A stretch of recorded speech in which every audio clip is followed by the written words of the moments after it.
اللاعب صالح صالح، فرج ميلود، علي بشاري، الوحدة الوطنية الثاني في مدينة سبها. الملاحظة الأخرى، نتمنى من اللجنة المشرفة واللي مشكورة على حسن الاستقبال والتنظيم والإدارة أن تخرج من هذا المهرجان بتوصيات تكون في المستوى وربما تساعد القائمين على الرياضة في ليبيا بحلول العديد من المشاكل التي تواجهنا. وبارك الله فيكم مرة أخرى. شكرا. طبعا المناطق الأخرى شكرا وبارك الله فيكم. شكرا. إمكانيات المدينة جدد. زيد على ذلك ضعف مدرب الفئات السنية، عدم الاهتمام بالفئات السنية، عدم وجود الملاعب الجيدة اللي تساعد اللاعب هو يصير كيف يتطور في ممارسة لعبة القدم. هذه الأسباب كلها سبب رئيسي في ضعف مصر. زيد على ذلك قلة عدد المباريات، يعني اللاعب يتقدم بعدد المباريات. احنا مسؤولين كلنا، احنا اللاعب في من مرحلة الوسط إلى الناشئين، يعني لو نجي نعد في السنة 200 مباراة ما نلقاش يفوت 20 مباراة، وهذا عدد بسيط. حافلة، وإذا كان هو عنده ضعف في مواد معينة نحاول إني أنا ندير له تقوية ونخلق منه. إذا كان هو فشل في أي مجال الرياضي اللي هو من جميع الألعاب فشل فيها، أنا طلعت مواطن صالح للبلاد، واللي يدير الأندية وبالنسبة للشرارة حيتم مردودة على المنتخب وعلى، لأن نحن بصراحة وضعنا في دول بصراحة كانت، شوفوا انتم مثلا في العهد الملكي كيف كان النتائج الليبيين مع فرق في الخليج. شوف تو نحن نقدر نطاهي فرق الخليج للأسف لأن ما فيش زي ما قال الأخوة. مجلس الرياضة الأستاذ عبد السلام والأستاذ حسن حبيب رئيس الاتحاد الفرعي، وإلى رئيس اللجنة الفرعية للتحكيم الأستاذ نصر الدين جرين، وإلى زملائي الحكام في هذه المنطقة العاملين والمتقاعدين، ونشكر الأستاذ الكبير الذي عرفناه منذ زمن طويل ألا وهو الأستاذ أحمد عبد المجيد. هذا رجل صديق وأخ وحبيب وخادم لكل رياضي في ليبيا ومعروف من الجنوب. تكريم هذه الكوكبة من الجيل الذهبي، وعليه فقبل إجراء مراسم التكريم اسمحوا لي بإعطاء نبذة موجزة عن هذه الجمعية.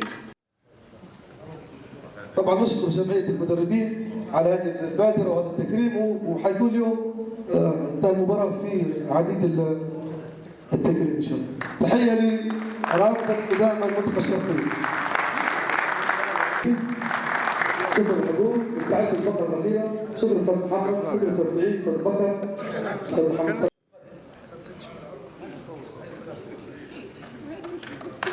تحية للتكريم. الآن المنطقة الجنوبية، رابطة قدامى المنطقة الجنوبية. فرصة طيبة أن تكون قناة بانوراما متواجدة معنا اليوم في مهرجان الوحدة اللي فعلا يضم هذا المهرجان مجموعة طيبة من نجوم منطقة بنغازي، نجوم من منطقة طرابلس، نجوم من منطقة الجنوب. وهذا ليس بغريب على منطقة سبها. دائما هذه التجمعات اللي فعلا تهدف دائما للم الشمل، هو لم شمل الليبيين بصفة عامة، لم شملنا اليوم في قطاع في المجال الرياضي.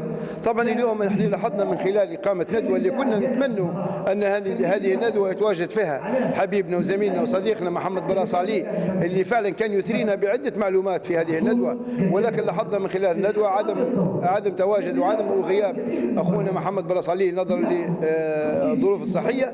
حاليا الندوة بإلقاء الأستاذ فرحات سالم، اللي فعلا احنا نقول لك الأستاذ فرحات سالم أحد المخضرمين اللي كانوا لهم فضل كبير على صالح صولة واغلب الرياضيين اللي متواجدين في المجال الرياضي.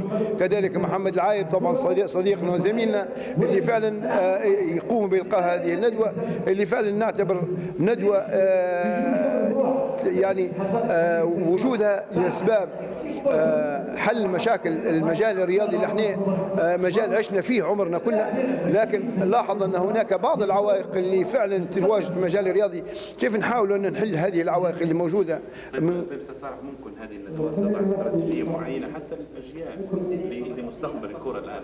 طبعا انت تعرف ان هذه مثل هذه الندوات هي اللي فعلا نبوا نضعوا الحل الاساسي. حاليا احنا لاحظنا حتى مثل هذه الدورات الندوات اللي فعلا لاحظنا ان حاليا نعاني من كيفيه خلق او عندنا رؤيه مستقبليه، سواء كانت لمنتخباتنا السنيه سواء كان منتخبات المنتخب الاول. لاحظنا ان احنا دائما كنا في السابق ان الرياضه كانت تبدا من الشارع من المدرسه الى النادي. حاليا لاحظنا لو نجوا للشارع حاليا ما عادش ملاعب موجوده بالاخص في المدن الكبيره، ما عادش عندنا ملاعب تخص نقول لك باستثناء الملاعب الخماسيات. لو لاحظنا كذلك المدرسه حتى الساحات اللي موجوده في المدرسه تم عمليه البنيان فصول جديده، يعني ما عادش فيه بالنسبه للمدارس ما عادش عندنا الساحه اللي كانت فيها حصه الرياضه، كانت كل تلميذ كان يستنى بشغف حصة التربية الرياضية. حاليا نفس الأسلوب. حاليا ما زلنا نعانوا أن احنا ضروري تكون عندنا إدارة عندها رؤية مستقبلية، وبالأخص احنا لاحظنا حتى من خلال تواجد اتحاد عام ليبي لكرة قدم لمدة 4 سنوات. الاتحاد العام الليبي لكرة قدم ما وضعش رؤية مستقبلية سواء كانت لمنتخباتنا سواء كانت لحتى الدوري العام. بسم الله. طبعا رد على سؤال اللاعب القديم حموده، نرجع بك استاذ حموده والاخوه بالجنوب كل الى السبعينات عندما كان فيه نادي الأردبية ممكن ونادي ثاني اللي هو النهضه. يعني استطاعوا هذه الفرق ان تصل وتلعب لعده سنوات في مصاف فرقه الدرجه الاولى. تم اختيار مجموعه من اللاعبين وتجربتهم في المنتخب بربع المبلغ. انا مش ضد ان الناس تعطي مرتباتهم الانديه، لا تعطيه وهذا وقتهم، لان بصراحه بكره بعد بكره يصاب اذا كان ما ياخذش مبلغ يقعد قاعد هنا قايم وما فيش حد يعدل عليه. بصراحه الشيء اللي سمعناه واللي قالوه لجميع الاخوه كان كلام في محله، نتمنى انه يطبق ويكون على ارض الواقع، لان صلب الموضوع هو الاداره. واحنا دائما سواء كانت كورتنا او نتائجنا ومنتخباتنا كان دائما السبب نتاعها هو الاداره. نتمنى ان احنا نختاروا الرجل المناسب في المكان المناسب. بداية نحب نشكر القائمين على مهرجان الوحده الوطنيه، ونشكر طبعا اهل الجنوب الكرماء على حسن الضيافه والاستقبال، وهذا ليس بغريب طبعا على اهل الجنوب مثل هذه البوادر. اكيد واقع الكره الليبيه اكيد مؤلم ومرير، واحنا في هالندوه هذه معناها نناقش سجون وهموم الرياضه الليبيه. اختيارات، انا نتمنى ان الاختيار الاتحادات العامه والاتحادات الفرعيه والانديه تكون من الرياضيين القدامى اللي في كل الالعاب، لانهم هم اللي عاشوا ظروف اللعبه هذه واحتكوا بمدربين سواء محليين او خارجين، وبالتالي هنا لهم دور كبير انهم هم يطوروا اللعبه هذه بدل من اي يخش اي انسان اخرى بعيد على اللعبه سواء في قدم في طائره في اي مجال.